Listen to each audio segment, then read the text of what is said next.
mean, it's like he's really coaching them. Coverage coming from the Honda Helicam here. Looking at that battle for third place. Jacques Villeneuve, the blue and white car, and Robbie Gordon, red, white, and blue, predominantly white. Wide open circuit here. Flags fly back there. It looks like they've got somebody on the edge of the course. Must be the wrecker. In fact, it's the safety crew who are trying to get Marco Greco off the course. For many exciting minutes at the end of qualifying yesterday, it looked as if Villeneuve might stretch his run of pole positions to 4 consecutive pole positions. He lost that battle to DeFerrin, and now today his car seems just a little off form. Derek cautioning Robbie Gordon, be very careful about passing in that yellow zone. You also saw the white flag, which during the run of the race is telling the drivers that there is another vehicle running slower on the course. Most often it is the IndyCar safety vehicle. Jack Arute? Well, remember at Indianapolis we were able to eavesdrop on Derek Walker. Well, it's very unusual to have Derek Walker or any crew chief be able to talk a driver around a road course. But the nature of this place, for the most part, at least 3/4 of the racetrack can be seen from pit road. So that enables Walker to do a little more coaching. Very similar to what we see on oval tracks for his driver, Robbie Gordon. Oh, wow, it's Robbie Gordon taking advantage of the positioning of Parker Johnstone. Comes inside him, and now they go side by side. You got him. You can do it. Keep it there.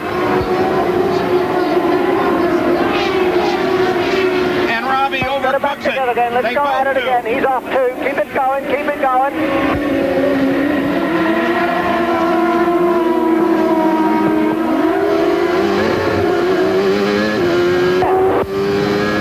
You're okay. Let's get after him. Still a long way to go.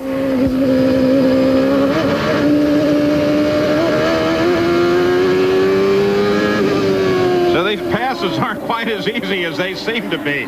Robbie Gordon with Jack, and they both get into the corner hot. There's plenty of room here. This is a personality thing. Robbie pushing Gilles and Jacques, and Jacques having none of it. Boy, that is, I am going to take this corner first and you're not, and they were willing to go off the road to make their point. One against the other, and boy, Robbie, you know, off-road he likes. Look at that. Look at him try to intimidate Jacques. Yeah. Is this also an issue, though, of where they can't pick up their marks going into a corner? Well, that's true, but they were still more concerned with each other. Look at that. Is that incredible? As they continue right on it. And there it is. Robbie Gordon takes him right back. Great pass, great pass. Let's get after Andretti now and Herder. Come on, let's get after them. Setting new goals. You hear Derek Walker immediately set a new goal. As if he hadn't done enough there, now go ahead and get Michael. Gilles DeFerrin is still the leader as we go through the halfway point here in Cleveland.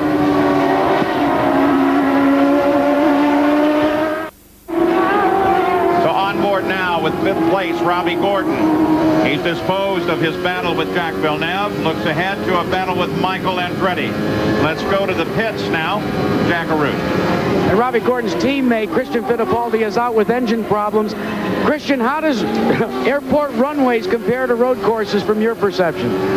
Well, it was very bumpy out there, I think, the whole week, and especially because we go from runways to taxiways, and there's a big change in the tarmac. Apart from that, it's okay. I think it's nice for the public because they can see basically 90-95% of the lap, and that's all I can say about the track. Well, Gary Gerald, we have no more Fittipaldis, and we've lost another Brazilian. Well, that Brazilian is Mauricio Gugelmin. We're talking about what it's like to run on an airport here in all this wide open spaces. Did you enjoy this while it lasted? It's a nice place. I love this track. There is plenty of space to pass people, and the good thing, you can make mistakes and get away with it. It was a fuel pressure problem that put you out? Yeah, unfortunately, it was the first failure this year. The team has been doing a great job, and sometimes that's motor racing. The man known as Big Mo on the sidelines, Paul. Robbie Gordon now closing on Michael Andretti. The battle for 4th place. Resetting the order for you. Gilles DeFerrin leads by 8 seconds over Teo Fabi. Brian Herta is 3rd. And then Michael Andretti, and then this car, Robbie Gordon. This is going to be a great battle that's shaping up between these two young drivers because they are both very good at braking late into the turns. Michael Andretti, of course, has had problems with his brakes throughout the season. He seems to have better brakes now. The pedal no longer causes the rear wheels to lock up as they did earlier in the year. Now the pedal just gets longer as the race goes on. But we'll see. I'm sure they're going to try each other under braking. It's going to be great. Parker Johnstone, Honda Power, just ahead of this battle, though not ahead in position. Parker is running down in 13th place. Robbie Gordon, with whom we ride, of course, is in 5th right now, but he is basically at least the 3rd fastest car on the track. The incidents have kept him back. He needs to get by Michael and move on up to Brian Herta, who's right ahead of Michael in the red car. There's Brian Herta just going off the left of your screen. That's how close it is for 3rd, 4th, and 5th. So Michael makes his way around Parker Johnstone, and so does Robbie. By the way, a special thanks. You see these full lap rundowns after 51 laps, for example, here. Without computer support here, those all have to be done manually, so everybody back in graphics, thanks a lot. We appreciate it. Doing a good job. Jill DeFerrin is out in front, 8.5 seconds. This is the battle on the circuit. Gordon stalking, trying to chase down Michael, while Michael tries to chase down Brian Herta, and now they're all three right together. A volatile situation. Everybody very ambitious in this group. Hot, young drivers. Michael really caught. Can't seem to get by Herta and is under attack by Gordon. Brian Herta currently runs 3rd. His race appears to be going fine, Gary. Well, boy, that's in sharp contrast to the way this season has gone, of course, for Brian Herta. His best finish at 10th this year, and so many times he's been a victim of early contact. Today, the car's working beautifully. The only problem he's having right now is he's having a hard time hearing his crew radio instructions to him. They, however, here at the pit wall, are hearing him just fine. So it's kind of a one-way conversation to the cockpit of Herta for Chip Ganassi's team. You got a glimpse of Chip Ganassi there for a second on the scoring board as we come back up front. Jill DeFerrin is still leading. In fact, he's led all but 2 laps of this race. And he runs still 8.5 seconds ahead of 2nd place Teo Fabi. Jill DeFerrin could be on his way to his first IndyCar victory to match up with his first IndyCar pole. 53 laps are complete. This ESPN special presentation is brought to you by PPG, world leaders in automotive finishes, sponsor of the PPG IndyCar World Series, by Robert Bosch Corporation, makers of Bosch Platinum, the ultimate spark plug, by Beechwood Age Budweiser, the king of beers, this Bud's for you, and by Toyota Motorsports. Our minds are always racing. Lakefront Airport in Cleveland for the IndyCars. The PPG IndyCar World Series, car number 8, the bright yellow machine of Jill DeFerrin, is the leader of this race, and he has been a dominant power. He is still 8.5 seconds in front of Teo Fabi. Plenty of racing coming up here on ABC over the next couple of weeks. The Michigan 500 next week, and then a week from yesterday, or 2 weeks from yesterday, it's off to the Brickyard 400 NASCAR at the Indianapolis Motor Speedway, and then back to the IndyCars on the Mid-Ohio Sports Car Course on the 13th of August. And the fellow who's been talking a lot about the Brickyard is A.J. Foyt, Gary Terrell. Well, here is the man, and unfortunately, he's smiling, and I don't know why, because it's been a tough day. You blew a motor this morning in the warm-up session, and now Eddie Cheever is out of the car, and I understand it's engine-related again. Yeah, it's engine-related again. You know, like I said, before Indy, everything looked good with our team. We was doing good, but right now it looked like we got a dark, dark cloud. What do you do now? Is you try to regroup and salvage part of this season, or do you just keep pushing on? What's the strategy, AJ? You know, I've been in this game a long time, and you're going to have days like this. All we can do is just kind of forget about it and look at the next race as a brand new race and just go on and go on. That's about all you can do. I've had these days before. I'm not a beginner at this. Now, Paul Page was saying just a moment ago, we're only 2 weeks away from the Brickyard 400 at Indianapolis, and I hear that you're going to go get in a stock car this next week, maybe even tomorrow, and do some testing. Are we going to see you trying to make that race again? Well, I don't know. You know, I've not run since last year. I've just run a little bit, and we might try to put a car together and do some testing and start having some fun again. Hell with this stuff. Watch, I can get out there and brake. Vinny JJ, Jackaroo.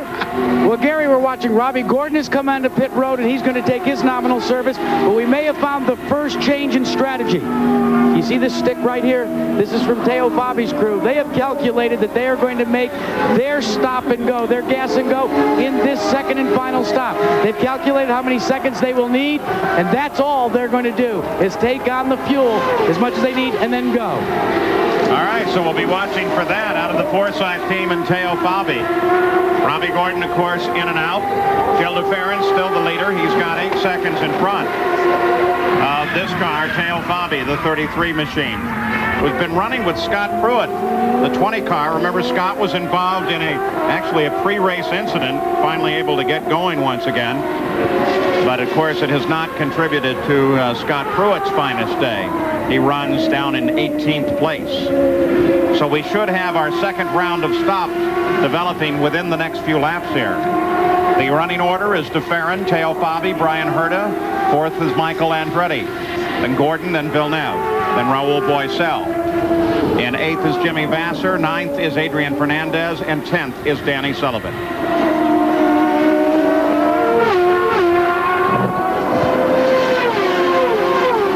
As you see Fabi with the red and white car shadowing Pruitt's similar car there, you should know that the new engineer on that team, Lee Dykstra, has made quite a difference. Apparently is signed for next year. They have a very strong package on that team. Fabi, incredibly experienced. Robbie Gordon, Brian Herta continue their fight. And this time it's Herta that dominates. Gordon that dominates as Gordon moves around, picks up 3rd place. All right, now the 2 cars that are ahead of Gordon now, Fabi and DeFerrin, have both been running roughly Gordon's speed. Now pickings will not be so easy for Gordon now, who trails Fabi by several seconds. He's way up the track. Gordon is having a terrific day, having overcome, what, 3 incidents, Paul, where he's been off the track? Yeah, not a great day. So, Gil DeFerrin still in front. And we anticipate him to pull to a stop right here any second, Gary. There's that familiar yellow color combination, perfectly placed, and this crew goes to work for Jim Hall. His last IndyCar victory, John Andretti was at the wheel. The first time they ran at Surfers Paradise in Australia, the rookie DeFerrin has complained not whatsoever. He loves the way the car's handling. 14 seconds flat, and he's gone. That should be his final stop.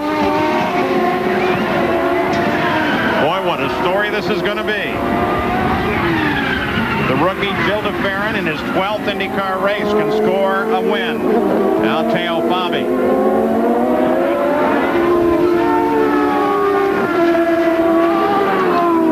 Looking to see if Teo heads for the pits. Remember that Fabi stayed out longer around the first group of stops and became the leader on the track. All right, so Teo Fabi stays out. Gil DeFerrin has made his final stop. And the battle continues on the Burke Lakefront Airport.